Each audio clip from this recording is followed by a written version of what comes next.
Hi, everyone, and welcome back for another episode of Malice in the Mitten. I'm your host, Tracy Preston, along with my bestie, Christine Mulligan. Hey, Christine. Hey, Trace. Hey, everybody. What's going on? What are we getting into? It's a whole new thing today, right? It is. But before we get into some pretty heavy content, and I do mean heavy, I've been thinking a lot about why do I do this show? What makes us different from other podcasts out there in the true crime world? I'm not just retelling these stories, I am restoring them, giving voice to the people and children who can't speak anymore with compassion and for awareness in hopes of preventing history from repeating itself. This is what separates Malice in the Mitten from every other true crime show out there. So, if you're new to the show, welcome, and thank you for landing on us. Keep coming back. We have a huge library of stories, and I'm proud to say that we are not just doing the same stories that everyone has heard of. And if you're someone who has been with us from the beginning in 2024, we can't thank you enough for being here with us. I want to say a huge thank you to my fellow Michiganders because you guys show up for Malice every single week. I see you, and my heart is full. I also want to thank all of our listeners throughout the United States and to all of the countries listening beyond our borders. Our Malice mob is growing. I am doing something important, not just producing true crime, but creating empathy and awareness through sound.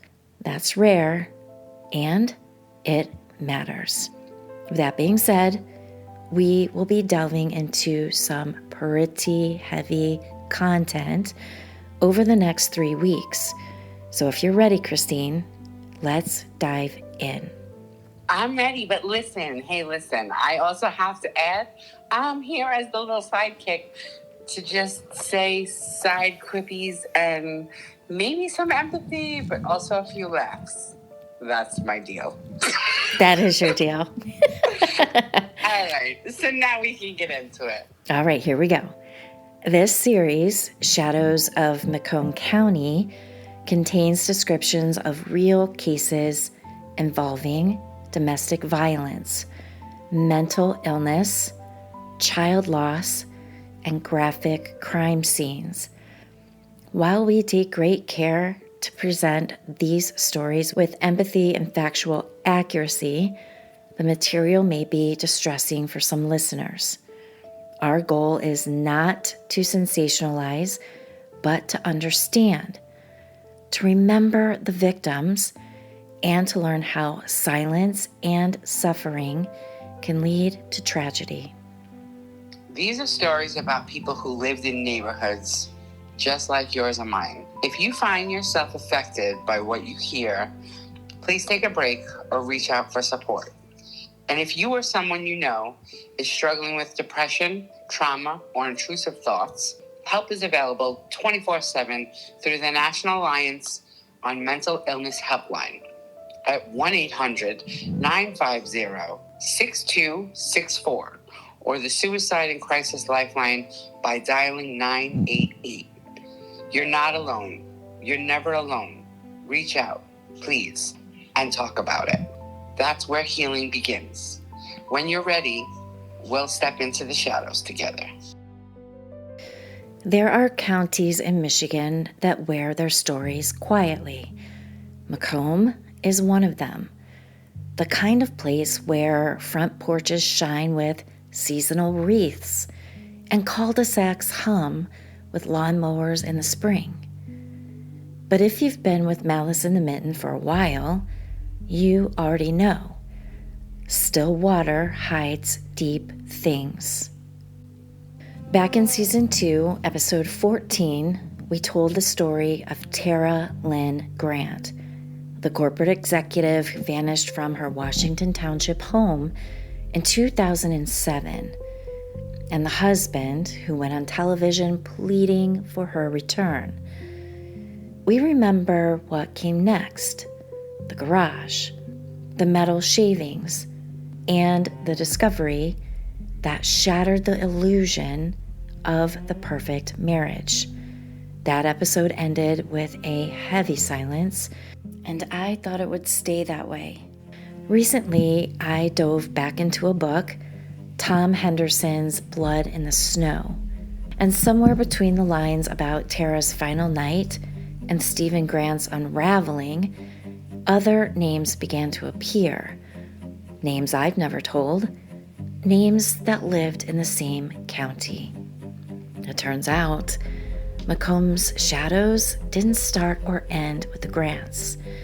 There were other families, other homes where the lights burned late, and then went out forever. So this season, we are returning to Macomb County, not to reopen old wounds, but to trace the echo that Tara's story left behind. Because sometimes, when you follow the echo, you find the chorus. Over the next few weeks, we'll step inside 3 more homes. A mother who believed she was saving her children. A social worker who never made it back from a house call. And a father who tucked his family in one last time and then vanished into history. Each case is separate, but together they reveal a pattern of pressure, delusion, and despair quietly pulsing beneath the suburbs of southeast Michigan. It's strange, isn't it? You think you know a place, a grocery store, a park, a stretch of M53, and then you learn what happened behind one closed door, and suddenly the whole county feels different. Exactly. That's just what this series is about. Not the shock of a single crime, but the way ordinary neighborhoods absorb extraordinary pain. I'm calling it Shadows of Macomb County. Each episode will peel back another layer of what looks like normal life in Michigan's East Side suburbs until you can't unsee what's underneath. Now, if you haven't heard The Vanishing of Tara Lynn Grant, go back to Season 2, Episode 14 first, because that's where the echo begins. Then come with us into the snow, into the silence, into the stories that were waiting there all along. I'm Tracy Preston. This is Malice in the Mitten, and these are the Shadows of Macomb County. Macomb Township sleeps quietly in the winter, a quiet subdivision tucked between ice-crushed driveways and half-buried mailboxes. Dogs bark down cul-de-sacs, and the lights from the subdivisions blur together like constellations. It's the kind of neighborhood where porch lights blink out by 9 p.m., the kind where people nod at each other in the morning, but never really know the stories inside the houses. In early February of 2007, one of those houses held a secret. One of those homes belonged to Jennifer Kukla, a 33-year-old mother, wife, and church volunteer. A woman who, to the outside world, was gentle, attentive, maybe a little withdrawn. But inside, something had begun to break. Behind white siding and blue shutters, a mother sat alone in her living room, her hands trembling, her hair wet, her eyes somewhere else entirely. Police were called to the Kukla residence on Kensington Street. What they found inside would shake even the seasoned investigators. And in the days that followed, a question would haunt Macomb County. How does love turn into something unrecognizable? Upstairs, her daughters were gone. Their names were Alexandra, 8, and Ashley, 5. Both bright, both kind, both loved. And their mother's name was Jennifer Ann Kukla. When the first officer stepped through the front door, he found Jennifer seated on the couch, whispering to herself. A Bible rested open beside her. Blood dotted her wrists. And she said only 5 words. "They're with God now. Safe." This is the story of a mother who believed she was saving her children, and the community that still doesn't know what to do with that kind of mercy. Jennifer and her husband, Stephen Kukla, had built what looked like a stable suburban life. A modest 2-story home on 22 Mile Road, close to Hayes. He worked long hours. She stayed home with the girls. Family photos later shown at trial captured the illusion perfectly. Jennifer smiling at birthday parties, Steve grilling in the backyard, little Ashley on her mother's hip, Alex with missing front teeth. Ordinary joy. But those close to them saw cracks forming. Neighbors described her as devoted, sweet, and gentle.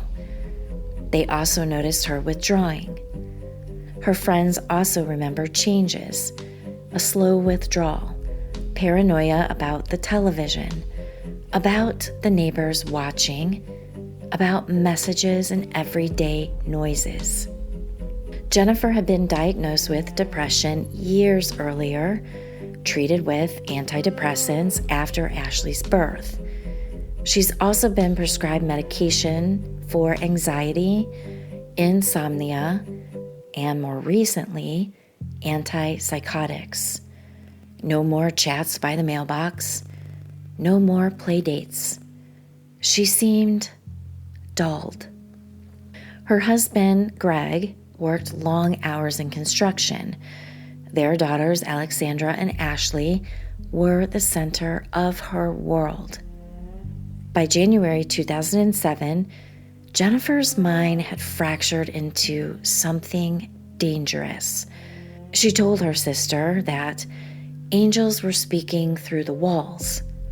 She stopped sleeping, and when Greg left town on a short work trip, her world collapsed completely. She'd stopped attending church. She began leaving voicemails for relatives that didn't make sense, mentioning angels in the walls and a darkness is coming for her girls. Her mother tried to intervene, but Jennifer refused help. To the outside world, she was still the quiet mom down the street. It was Saturday.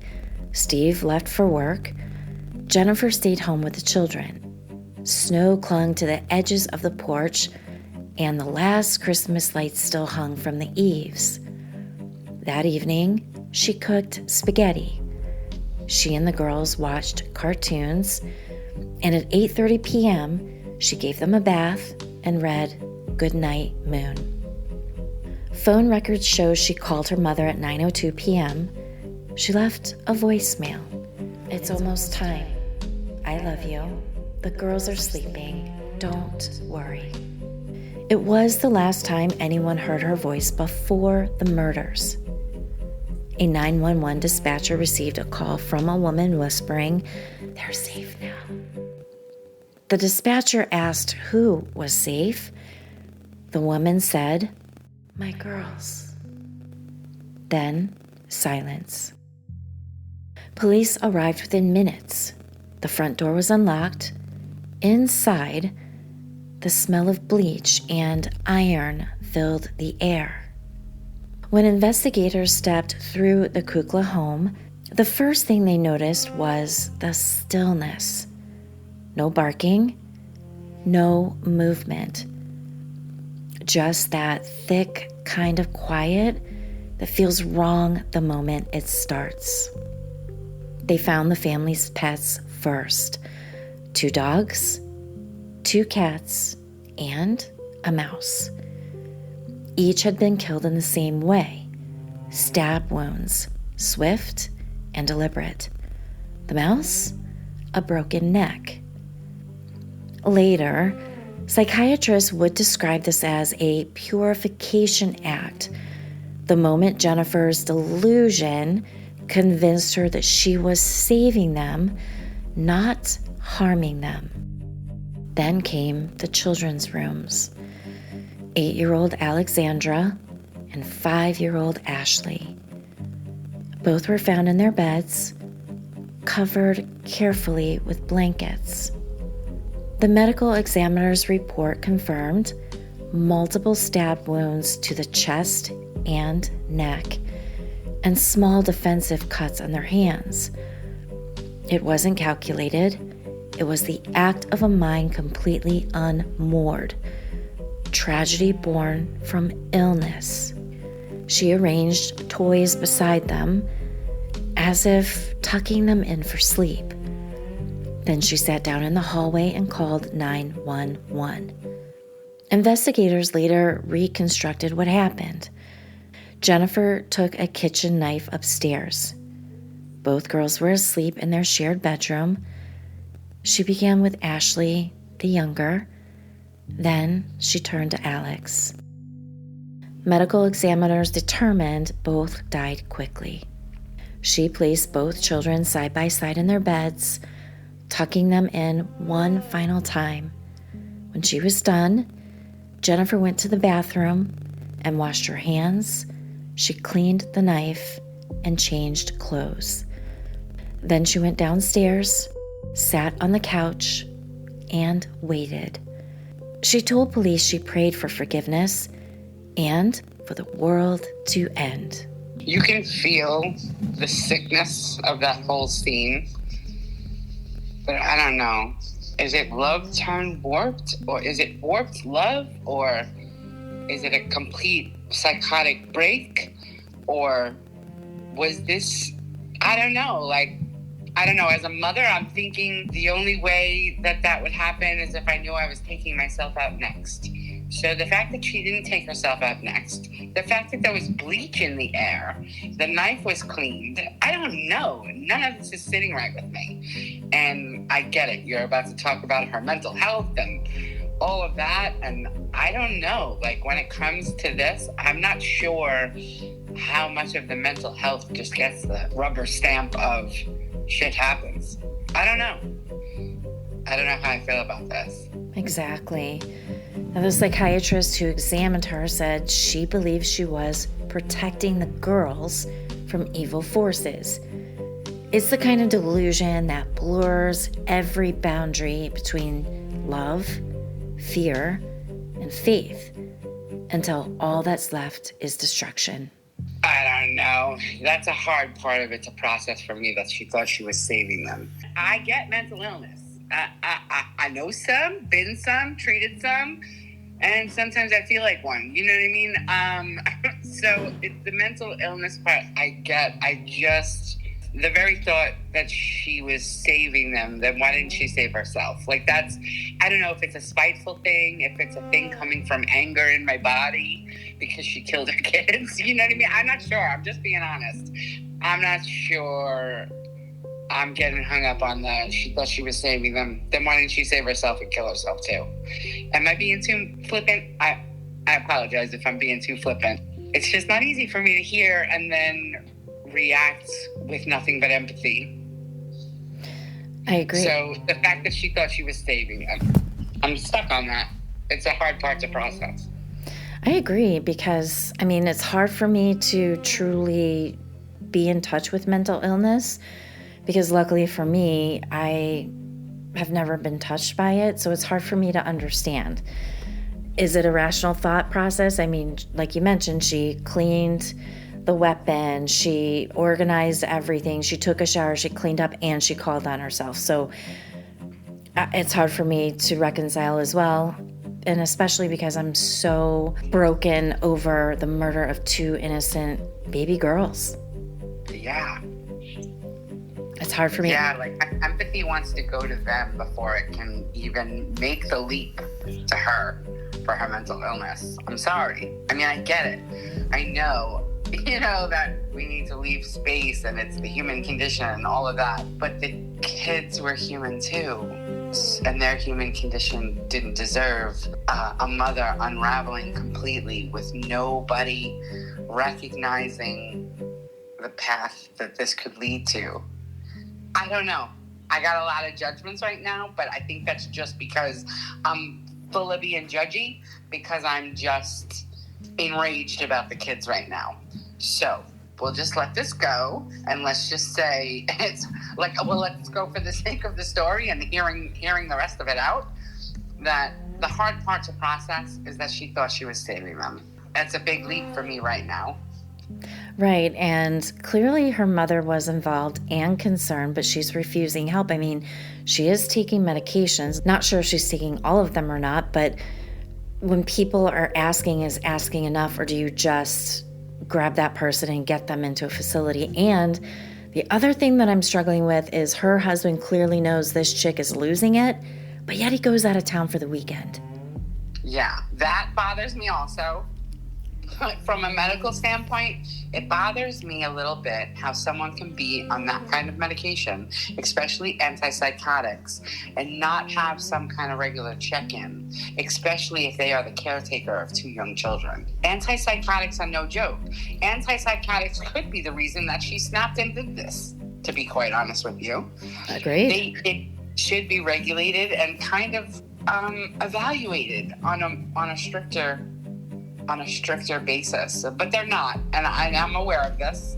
And there are a lot of people on antipsychotics that, it's just another medication and it shouldn't have to change their life, and it's all over the place. And I understand that I probably sound like I'm not making any sense, because it's all very wishy-washy, because medication for each person will be a little bit different. However, when it's episodes that have been going on for a long time, all of her habits have changed. I don't know if it should have been a place where her mother tried to intervene, but she wouldn't accept. I don't know. Like, all of that just sounds very half-assed to me. Agreed. And we both know that anytime anyone is put on an antidepressant or an antipsychotic, the probability that it will make your illness worse is pretty high. Yeah. Especially at first, especially when you're in the midst of titrating to any extent, changing things up, knowing how things... Yeah, okay, I'm jumping back to, you're right. If she's on these medications, why the hell is her husband leaving her alone with the kids in the first place? Let alone to go away for the weekend. Come on, where's he going? He's a construction worker. Where's he going? He's like, I need a break. Oh my God, now I'm starting to get annoyed. All right, let me not get annoyed and get on this whole flippant thing, because I'm being reactive right now, and I'm aware of this, and I feel it. I'm being reactive, and I'm being super judgy, and let me just get back to letting you tell me what happens. Yes, we both need to take a deep breath, because this is a knee jerk, and that's what makes this case different from rage or revenge. It was a tragedy born from psychosis, the complete collapse of a mother's mind. Police interviewed family members and clergy who said Jennifer had been spiraling for weeks. She spoke in tongues, claimed to hear divine messages through static, and believed her daughters were in danger of possession. A diary recovered from the bedroom contained a chilling entry. Quote, "The angels told me it's time. I must deliver them." There were no alcohol or drugs running through Jennifer's veins, only delusion. Jennifer Kukla was arrested that morning and charged with 2 counts of first-degree premeditated murder and animal cruelty. During her arraignment, she appeared small, disoriented, hair pulled back, no expression. A reporter from the Macomb Daily wrote, quote, "She looked like someone who hadn't slept in years." In court, prosecutors emphasized the brutality. The defense focused on the madness. Her defense attorney, James Galen, presented a plea of not guilty by reason of insanity. He brought in psychiatric experts who diagnosed Jennifer with schizoaffective disorder, a combination of mood disturbance and psychosis. They testified that she believed God spoke to her, that demons were inside her children. The prosecution countered that Jennifer's acts were deliberate. She planned, cleaned up, and called 911 in a composed state. That meant she understood right from wrong. After 5 days of testimony, the jury deliberated for just 3 hours. Their verdict? Guilty, but mentally ill. Judge Diane Druzinski sentenced her to life imprisonment without parole, acknowledging both tragedy and accountability. Quote, "Ms. Kukla, your illness may have clouded your mind, but not your responsibility." Jennifer was transferred to the Huron Valley Women's Correctional Facility, the same one that housed other infamous Michigan murderers. Yeah, that's the line that gets me. Guilty but mentally ill. It sounds like a contradiction, but it's not. I get that. But in this case, I don't know. I think I'm really angry at everybody that was around her and less angry at her directly. I think it's just because I'm just hearing this all for the first time. You know, I haven't watched it on the news or haven't heard about it or any of that. So for me, I'm still reeling with the, seriously, nobody saw this descent. But people saw this descent. Nobody did anything because they didn't think anything of it. So if anything, this is just reminding me to tell people, check on your people. Check on your people. Right. And like this girl is talking in tongues and telling people, yeah. Come on. Yeah, thank you. I almost forgot you said that. When you said that she was talking in tongues, I was going to be like, wait a minute. Okay, so who's the one that heard her talking in tongues? And if she's talking in tongues, why didn't nobody tell somebody about that? Yeah. I'm a little bit irate, so forgive me. I don't want to mess up the flow of you saying what happened and how it all went down. But the guilty with mentally ill, I don't really get it. But I do appreciate that it was a life imprisonment sentence. And, I mean, the smartest thing for her husband, for whatever business he had out of town, take the kids, take them to your mother's house or her mother's house, and either get her into a facility before you go anywhere, or leave her alone by herself. Yeah. I think that the failure for the safety of these kids actually rests in the hands of everyone else around them. The death obviously lands in her hands, but the responsibility is a little bit on everybody around her. I couldn't agree more. Yeah, but the life imprisonment, the sentence itself, it's an acknowledgement. Right, and I think the biggest thing, too, with this illness is this lady had postpartum depression, and nobody took care of her the right way. And that shit can last for years, and that is serious, serious diagnosis. Yeah, and obviously it can transmute to other things. Great. It's acknowledgement that even within illness, the horror of consequence still exists. Yeah. Definitely. The life imprisonment sentence balances it out, even though it still doesn't make it make sense. Now, the Kukla home was sealed for months. Neighbors left flowers at the curb, unsure what to say.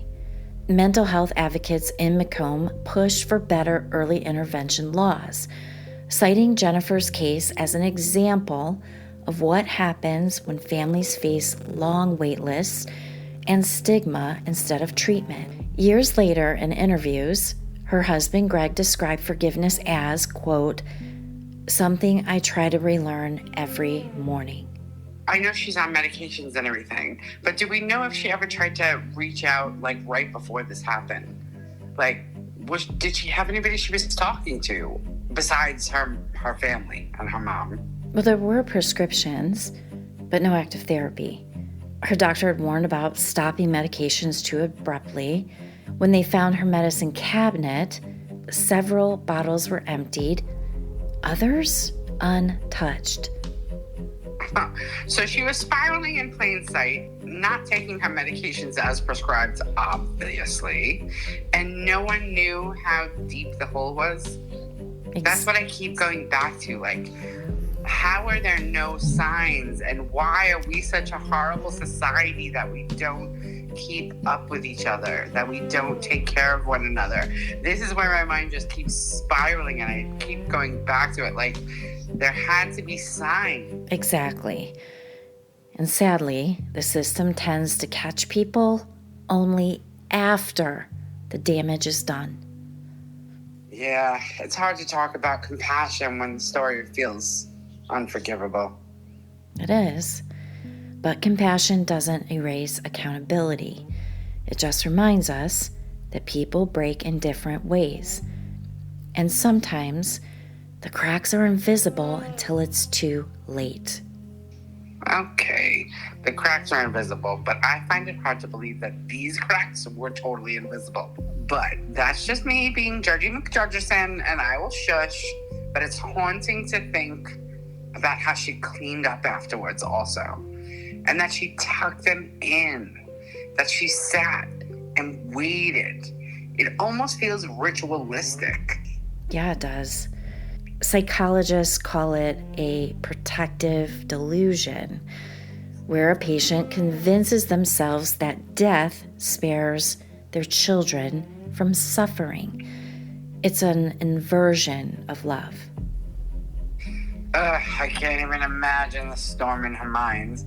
But at the same time, I can't stop being infuriatingly mad at everyone around her. I don't know why. I absolutely feel you, like they just all ignored the warnings that were in plain sight. This had to be a tragedy unraveling for a long time. This didn't happen overnight. Yeah. Here we are, 17 years later. The Kukla case remains one of Macomb's darkest examples of family annihilation rooted in psychosis. It raised questions that Michigan courts still grapple with.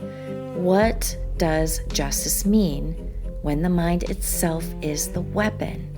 And it left behind a chilling truth. Sometimes, the most dangerous place for a child isn't a stranger's car or a dark alley. It's the arms that once rocked them to sleep. Jennifer Ann Kukla remains incarcerated at the Women's Huron Valley Correctional Facility. She is in her mid-50s now. Her daughters, Alexandra and Ashley, would be grown women, maybe with children of their own. But may we remember them as they were, smiling in school portraits, wrapped in winter coats, forever frozen in a moment before the silence fell. Now, next time on Shadows of Macomb County, the story of Lisa Putman, a social worker who knocked on the wrong door and never came home. All right, well, great. Now we're just going to end this story, and I'm going to be reeling mad at Miss Kukla for hours. So thanks a lot for that, Trace. You're welcome, bestie. You know I like to get you riled up. I know. The complete opposite about keeping your children safe. It turns it on its head and twists your stomach and makes it feel inside out, but at the same time, grappling to find empathy for mental illness. This was too much for me. Too much. It's horrible to talk about the most innocent, but if we don't, right, we have to bring these kind of things to the surface like we've talked about many, many times before. And it's very hard for us because we are mothers and people who are listening that are parents. You get that instant sick pit in your stomach and even some rage because how can she do this? But if we don't know mental illness ourselves, if we don't have someone in our families that are dealing with it and you see it firsthand, you just can't possibly understand it. So, this is all about bringing to the forefront the horribleness that can grow from the disasters of mental health. It does remind us all to check in with each other, to keep tabs on each other, at least from an empathetic level. Yeah, and it's okay to step in and be a little bit overbearing. Just like Nina said, see something, say something. Yeah, and you know what? In this case, do something. So hopefully we are raising the level of mental awareness and for people to understand what could possibly happen when left untreated. So if we can advocate for anything, advocate for your loved one suffering and advocate and get the help you need for yourself. So if you or anyone you know is suffering with mental illness, or you're in a family with someone suffering from mental illness, there is help. So please, if you need the contact information, please go to the show notes. So with that, we will leave you. And we thank you for listening. As always, it means so much to us. And we will see you all back for a little more of an uplifting show for Round Robin. So have a great week, everyone. Bye. Bye.